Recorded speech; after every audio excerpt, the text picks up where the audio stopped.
in and share some uh, real life tools we've been using that we believe would be super helpful for other married entrepreneurs as well. I think we should do a quick intro for those of you who are new to us. That's right. I'm OL Buckley. And I'm Sway And we are Buckley. Ameripreneur Life Strategists. That's right. We help mission-minded married entrepreneurs and all of you out there who want to get more clarity and generate more income. But above all of that, you want to leave a lasting impact. Yes, married entrepreneurs come to us to sync high level systems with laser clear strategies so they could either replace their 9 to 5 income or scale their current businesses as they are. So we are here to help along that path of doing exactly that as legacy builders. Now, one of the things that is so critical and so near and dear to our hearts is understanding and helping other married entrepreneurs understand whether you're aspiring or whether you are emerging or you're established in this thing,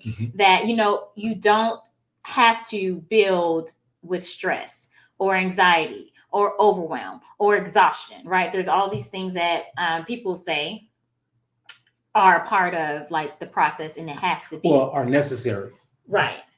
Like it's necessary to overextend yourself all the time in order to see results. And that's not true. And we're just living it out. So we are not by any means perfect in this, but we have seen amazing results as we have been building. We just say already.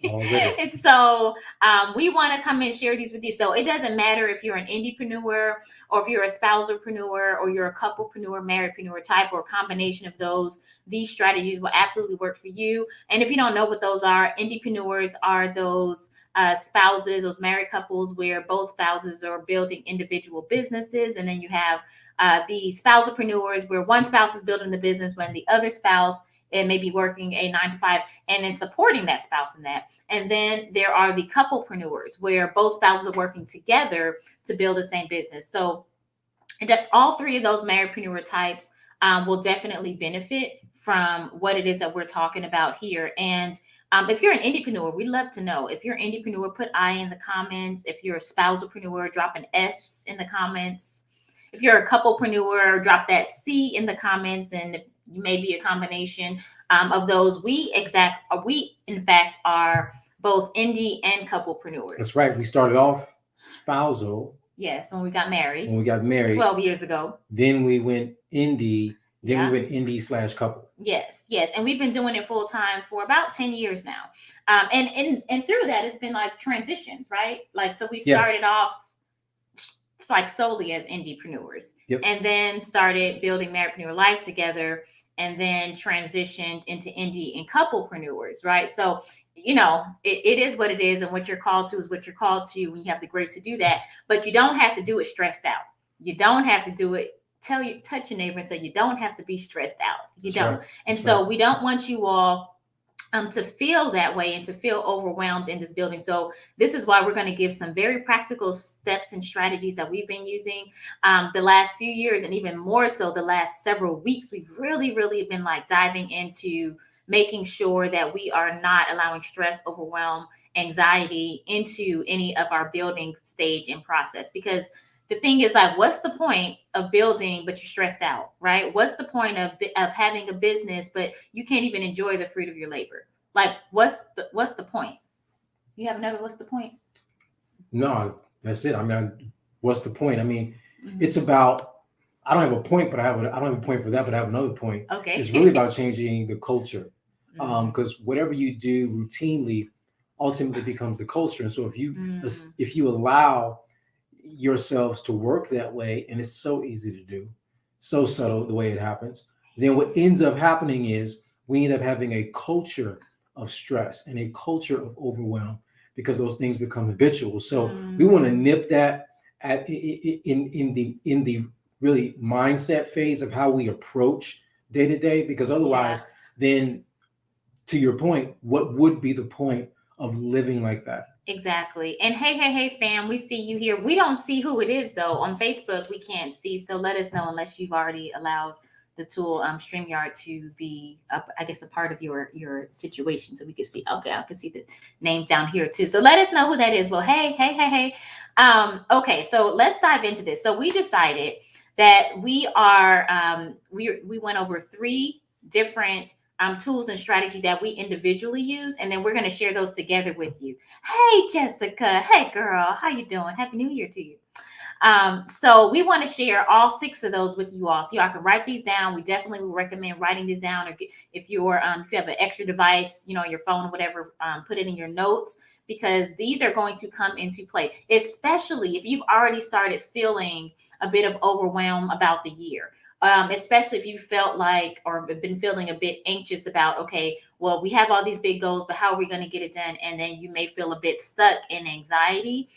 Even a little bit is too much. And so we want to make sure that you all have the tools as we go throughout this year to not go in that direction, to not build in that way, because there's different ways to build. You can have a successful business and building in that way. But like we said before, if you're losing sleep over it, what good is that?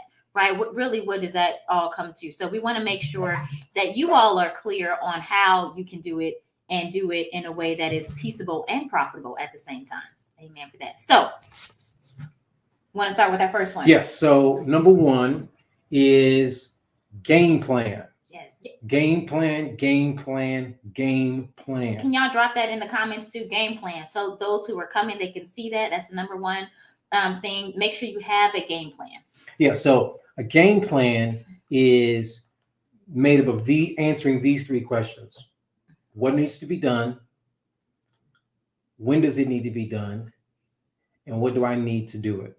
So as I'm thinking about my game plan, I'm saying to myself, a game plan is going to help me go into the day, not fragmented, not frazzled. And because I have a game plan, I'm able to really be calm because I'm clear about the priorities of the day. And with a game plan, that is one of the foundational ways of alleviating and eradicating stress. Whenever we go into our workday, absent or void of a game plan, we still have all these tasks that need to be done, but we're so disjointed about how to approach it that is often why we feel stressed. If you ask yourself, a lot of times when you look, especially out of all the demands that are on your life and things you have to do from day to day, a lot of times the stress that comes with that is the fact of not having a game plan. That's so good. So having that strategy in place. Okay, let's go to the next thing that is necessary for stress-free business building as marriedpreneurs. The second thing is staying flexible. Drop that in the comments too for us. And thank you, Marriage for Self, for doing that over here too on Facebook. Staying flexible is necessary because oftentimes when we're planning out our year, when we're planning out how we want to build our businesses out, it is often that we overestimate what it is going to, we underestimate what it's going to take from us. And then we overestimate when it comes to the results that we're going to get and the amount of time that we're going to get them. So oftentimes if we are building in this way, it can become frustrating. It can become frustrating and downright discouraging. And people don't talk about being discouraged, right? They just talk about, we hear about the wins and we're doing this and doing that, but it's easy to become frustrated if we are not managing those expectations and remaining flexible. And an easy way to do that is when you have your game plan, you're working your game plan, but you're also looking at the goal. You're looking at the different milestones along the way, and you're willing to adjust. You're willing to be flexible to say, you know what? I didn't see that such and such was going to happen in life, right? Life just has a way of happening. And when we don't stay flexible with that, it's easy to become discouraged. And something that you say quite often is anything that is, I don't know if you use the word rigid, but if anything that won't bend breaks. So it's important to be bendable in this thing too. So staying flexible. Okay. Let's go. Number 3. Number 3 is grace. Now, this concept of grace really works 2 ways, especially as married entrepreneurs who are building your businesses. It's grace toward your spouse, right? Whether you're spousal, couple, or indie, right? But it's also grace towards self. And so this is going to be very important, grace is, because grace really is what it's the adult in you, right? The adult in us. And I say that because sometimes we have a child in us as well, an inner child. But the adult in us says, hey, it's not as bad as it seems, and this is not insurmountable.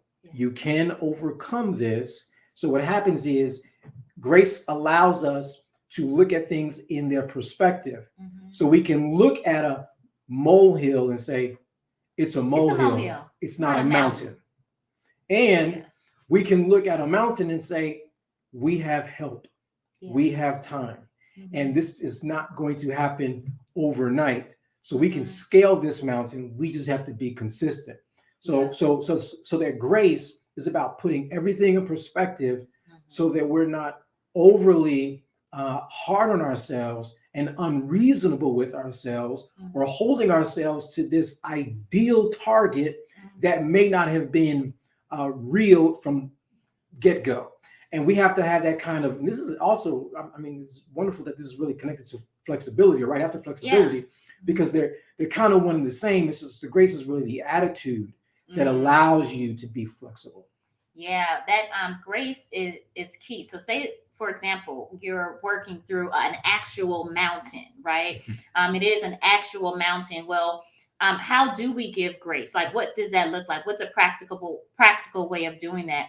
And I would say one of the biggest practical ways of doing that is breaking that big mountain down into steps, but then also looking at what are the things that we're doing or that we're attempting to do that are not really necessary in order to get to the end goal? Because we've seen that there have been so many couples that we work with and helping them in the process of helping them to replace their 9-to-5 income or helping them scale in the business that they're already in, that their plates are so full with things that are good, but they're not necessary, right? They are not necessarily necessary. They're not necessarily needed right now in order to reach that goal. But sometimes we can get so fixated on a way that it has to go. And because we feel like this is how it's going to happen and this is how God is going to do it, that we're like so clinched to that thing, and he's trying to go a whole different way. And there's so many different ways to win at the thing that we're called to do. So I just want to give that example of like how we're thinking about it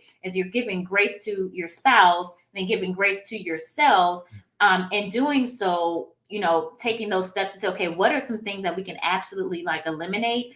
And we think that it's necessary in order to reach the goal. They're good, they're niceties, but they're not necessities.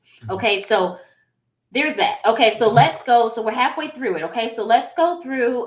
We're talking about, for those who are just joining us, we're talking about 6 tools that are necessary for stress-free business building for married entrepreneurs, whether you're looking to replace your 9-to-5 income or you're looking to scale your businesses as they are right now this year. Okay, so going to the first 3. Now let's go to number 4. Number 4 is celebrate everything. Everything. Touch and every say everything. Everything. You didn't say everything.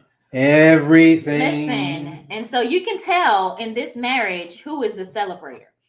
Who is a quick to celebrate. I'm so glad you jumped on that, because I'm going to say something right after you. Because it's not going to be that you're both like, oh, let's throw a party for this. Sometimes it's going to be one of you that's more quickly to celebrate than the other. And sometimes that's just how it is with our makeup. But don't be discouraged, the celebrator. I'm talking to you from one celebrator quick to celebrate than to another quick to celebrator.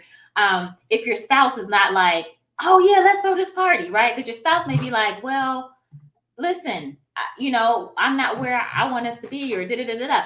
But it's important to celebrate on the journey. It's important to celebrate the milestones. It's important to celebrate the baby steps as you're building, so you can actually enjoy the journey and see the steps that have been taken. Because as we mentioned earlier, oftentimes we are overestimating so many things on how we're going to get them done, overestimating or even underestimating the time in which it's going to get done, underestimating the amount of work that it's going to take to get done. And then we fail to celebrate even those tiny steps that you're like, dog, I thought by now we should have been way over here, but how come this hasn't happened? But listen, you have to look at what has happened. and what is going well, and what have you been learning, and what have you been tweaking along the way, and continue to focus in on those things. So celebrating along the, like everything on the journey is so it's critical for our mental health as well too. We'll talk a little bit about that. All right. So let me offer a little definition and clarity on something as well when we talk about celebrating everything. So it's important to know this, that, and those of you who are married will clearly understand this. You both have likely different temperaments. Yeah.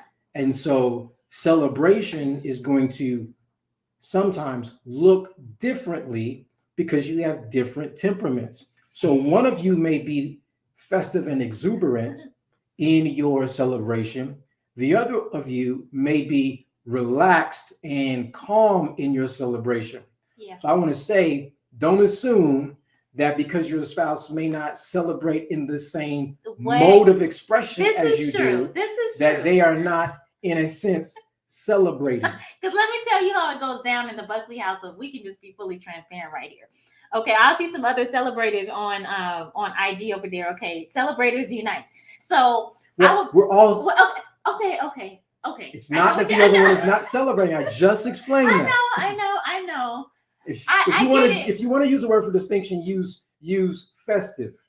Some of you may be festive in your expression. Festive in our expression, celebrators. Let's unite. Okay, because in our home, what often happens is, and I'm excited about whatever I'm excited about. Hey, husband, let's go celebrate this, or let's celebrate this, or whatever we're gonna do. Whatever. I mean, it could be dancing at home. It could be going out to our favorite place for dessert, or taking a walk. Whatever it may be, we're gonna celebrate this. And I often have said in our 12 years of marriage, and even today, you can find me still saying this, you don't seem excited. How come you're not excited about, the growth that we just experienced, or about this? And he'll be like, just like this. Say what you say. I express it differently. You said, I am excited, just like that. And I'm like, so there is a difference, and it comes out differently. And sometimes for those of you who are festive in your expression of celebration, that feels so long to say, but I'm gonna say something that I often do is I'll call a friend of mine, a good girlfriend of mine who loves to celebrate in a festive way like me. And I'll just be like, girl, let me tell you what happened, and I'm just like, and she's like, and I have to just like get it out. And it'll be something about our business, but he's not going to do that with me. He's not going to be like, oh my goodness. It's not going to come out like that. And I had to learn, like, that's just how he's wired. He's excited. It's just on the inside. And sometimes it takes a little while to come out more fully, but that's okay. So I have to have my own way of getting that out and feeling like that I'm understood in that way, and I'm not doing the most in that way. So sometimes I have to go outside and just, with a friend and say, this is what's going on. Celebrate with me. Let's scream. And we'll get on the phone and scream like, okay, girl, thank you. I'll talk to you later. That type of thing. And we're good, So just know like what you need. Don't let that discourage you as you all are building. The whole point is to celebrate on the way. Okay. Yes. Number 5. Outlet. Have one. Or some. Have some. So something that's been really important to me that I've been focusing on is making sure that I have an outlet that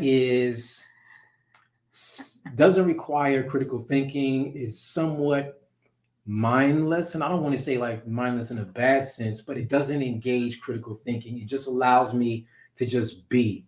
And one of the things that an outlet does is it actually refreshes you to refocus. And having an outlet does.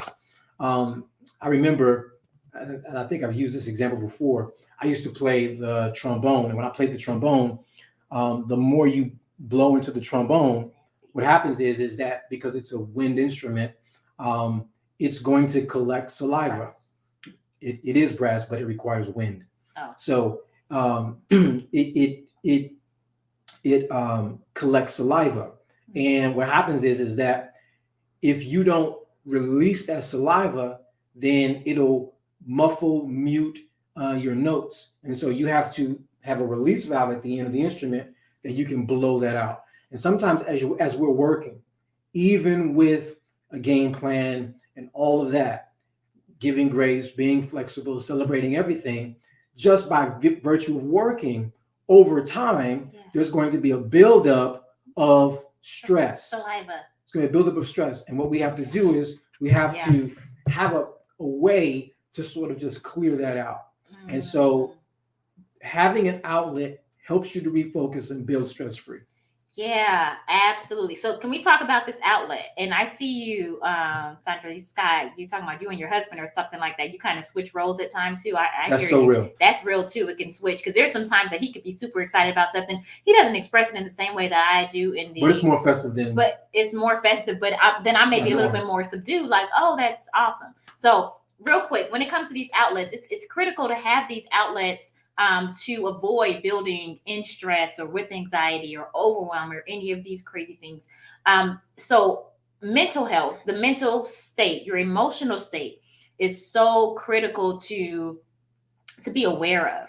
And one of the ways to keep this going, like you said, with that outlet is also looking at making sure that all of us are having the outlet of having a physical outlet, because our physical health is so intricately connected to our mental health. And so having that that outlet where we're doing our physical, whatever your exercise, whatever your out is in that way, but getting it out of your body. Otherwise that buildup, like that trombone, it stays in there. And so it's critical to do that. And there's some amazing ways that the body is built and structured so that physical working out, like physical exertion of any type of strength or doing something with your body to get your heart rate up, what it does to your brain is amazing.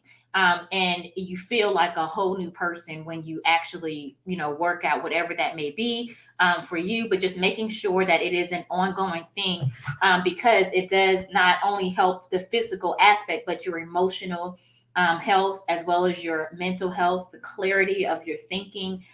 It is key and it is critical. So those are some, I would say, necessary outlets. Okay, so we are on number 5, and thank you, Marriage Plus Health. So we are on our last one right now, which is so needed if you're talking about building a business together, or you're supporting your spouse while they're building their business. You're building the same legacy, but you want to do it in a stress-free, anxiety-free, overwhelm-free manner. So you don't have to be exhausted at the end of each day to show that you're actually doing the work. So this is a critical step. We're going to give you the 6, or a tool, I would say, for every marriedpreneur, regardless of where you are on your journey, especially if you're looking to replace your 9-to-5 income or scaling where you are. And this is systems.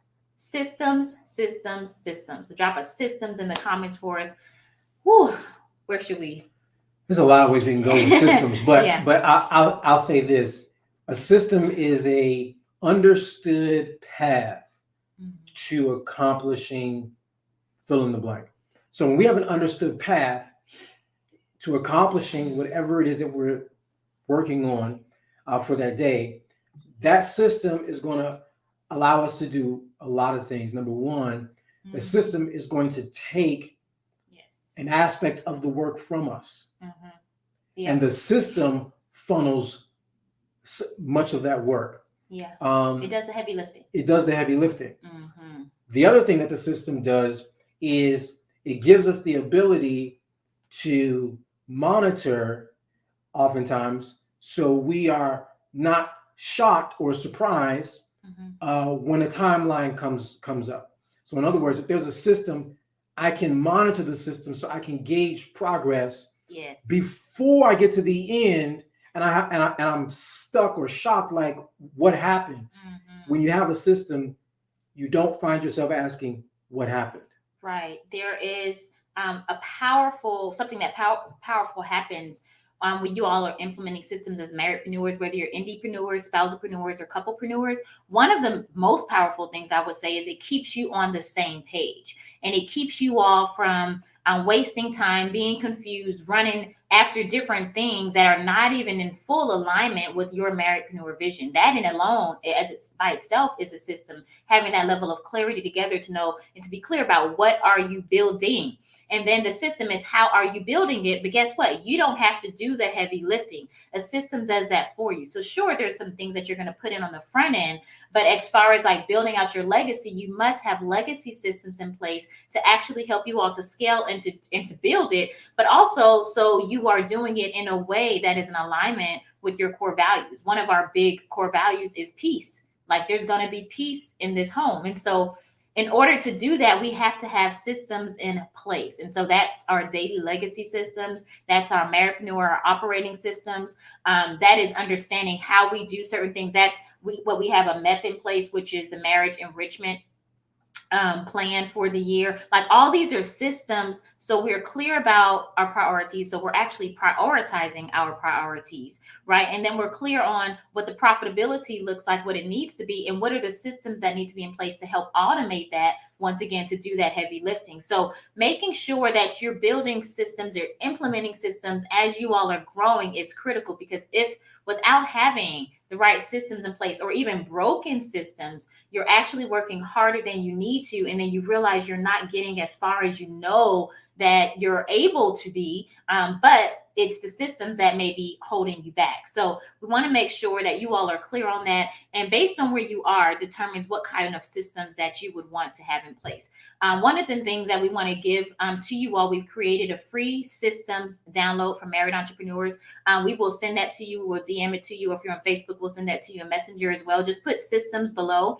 It's totally free and it's an outline. We've created something called Ameripreneur operating systems, which we actually created for ourselves. We never realized that we were going to be helping other married entrepreneurs. And so the systems that we use, we put them all together in a hub, which is the Ameripreneur operating systems. And then we broke that down into 3 main phases for legacy building. And so whether you all are at a 9-to-5 right now, and you are wanting to transition or replace your 9-to-5 income, you want to have, and you need to have systems in place, because this is where the rubber meets the road, because the bulk of your time is in somebody else's vineyard, right? But you have to know how to maximize the space and the grace that you do have outside of that, right? And so there's that. Now, if you're already working in your businesses full time, or maybe you want to bring your spouse off their job and to work in the business as well full time, listen, we've been at this full time for almost a good 10 years now. So we understand the ebbs and flows and how it works and what's necessary. So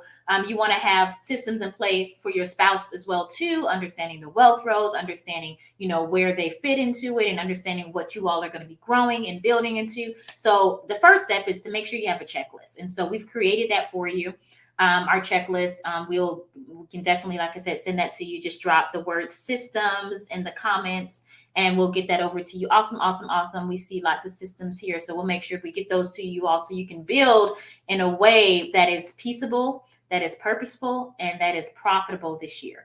Okay, we hope that today's legacy, this is our first legacy lesson for the year. 2022, first one. So we decided we decided to change our times. We were normally coming in on Tuesdays, later on at the end of the day, like around 5:30? 5:30. But then listen, we realized after doing assessment, the same thing that we're sharing with you all, that's not the best time for us and our energy, like every Tuesday. So the best time that works for us is during our lunch, or right before lunch, I would say. So now we're going to be doing our legacy lessons this year earlier in the day, like closer to 12 noon EST on Tuesdays. So you can find us back here next Tuesday, Lord willing. We look to see you all. Make sure you share this. If you're on Facebook, if you're on IG, you can tag folks as well too, and get this out, this content out, because we want to see couples not just only building legacies, but we want to see them building legacies in a way that is peaceable and profitable.